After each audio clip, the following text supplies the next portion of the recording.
नमस्कार। इस अंक में आप सभी का बहुत बहुत स्वागत है। टेट को लेकर 3 महत्वपूर्ण अपडेट्स हैं, उसी पर एक संक्षिप्त वीडियो बनाकर आप सभी को अपडेट कराना चाहता हूं। सबसे पहला अपडेट है कि 30 अगस्त को दिल्ली के जंतर मंतर पर शिक्षकों का टेट के विरोध में एक महा आंदोलन करने का निश्चय किया गया है। भारी संख्या में शिक्षकों के उपस्थित होने का अनुमान है। सभी शिक्षकों से यह अनुरोध किया जा रहा है कि 30 अगस्त को दिल्ली के जंतर मंतर पर निश्चित रूप से पहुंचें और अपनी आवाज को बुलंद करें। 30 अगस्त के आंदोलन के परमिशन के लिए दिल्ली पुलिस को आवेदन दे दिया गया है, लेकिन अभी दिल्ली पुलिस की ओर से कोई जवाब नहीं आया है कि उस आवेदन की स्वीकृति मिली है या नहीं। शिक्षक संघ की ओर से पूरी तैयारी है कि 30 अगस्त को दिल्ली में पहुंचकर टेट के विरोध में अपनी आवाज को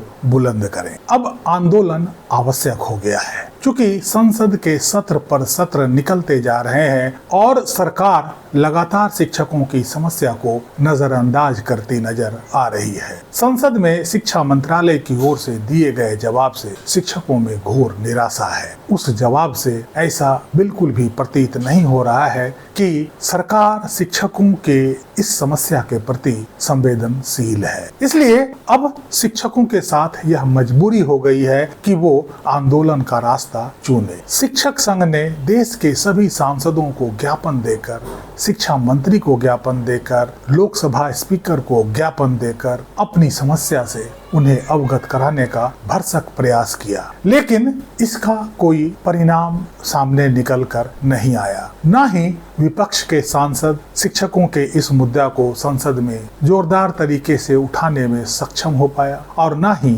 सरकार शिक्षकों के इस समस्या के प्रति गंभीर है। इसलिए शिक्षकों के लिए आंदोलन एक मजबूरी बन गया है। आखिर शिक्षकों को अपने हितों की रक्षा करना उनका अधिकार है। दूसरा अपडेट यह है कि जैसा कि हमने पिछले दिनों देखा कि 29 जुलाई को मुंबई हाई कोर्ट ने 3 सितंबर 2001 से पहले नियुक्त शिक्षकों को टेट से बड़ी राहत दी है। उन सभी को सेवा में रहने और प्रमोशन दोनों के लिए टेट से मुक्ति मिल गई है। दरअसल मुंबई हाई कोर्ट ने सुप्रीम कोर्ट के 1 सितंबर 2025 के निर्णय के पैरा 168 का विश्लेषण करते हुए 3 सितंबर 2001 से पहले नियुक्त शिक्षकों को टेट से बड़ी राहत दी है। उसी तर्ज पर मध्य प्रदेश के शिक्षकों द्वारा मध्य प्रदेश हाई कोर्ट में भी एक रिट याचिका लगाई गई है और सुप्रीम कोर्ट के 1 सितंबर 2025 के निर्णय के पैरा 168 का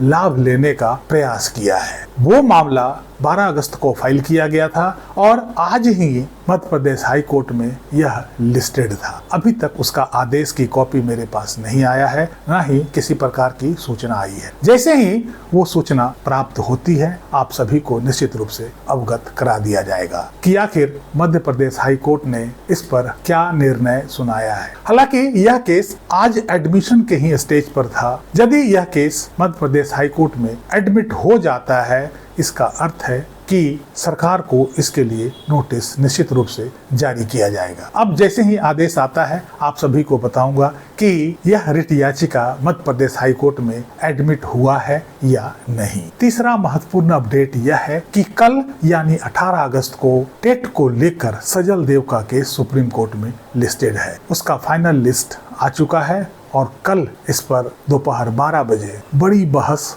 होनी है। कल के बहस में मुख्य रूप से सजल देव की ओर से अपना पक्ष रखा जाएगा और उनके तरफ से पक्ष रखने के लिए सीनियर अधिवक्ता सलमान खुर्शीद साहब उपस्थित रहेंगे। अपनी ओर से उम्मीद यही कर रहा हूं कि सलमान खुर्शीद साहब शिक्षकों के पक्ष को जोरदार तरीके से रखें और इसमें जो सबसे बड़ी गुत्थी उलझी हुई है एवरी टीचर को लेकर, उसे कोर्ट में अच्छे तरीके से समझाने का प्रयास करें। यदि सलमान खुर्शीद साहब अपने प्रयास में सफल हो जाते हैं तो यह देश के 25 लाख शिक्षकों के लिए एक बड़ी जीत होगी। यदि सलमान खुर्शीद साहब कोर्ट में यह साबित कर देते हैं कि एवरी टीचर शब्द का जो इस्तेमाल आरटीई एक्ट के सेक्शन 23(2) के प्रोवाइजो में किया गया है उसका संबंध केवल उन शिक्षकों से है जिनकी नियुक्ति आरटीई एक्ट के सेक्शन 23(2) के अंतर्गत 5 साल के रिलैक्सेशन पीरियड के दौरान हुई, न कि इसका संबंध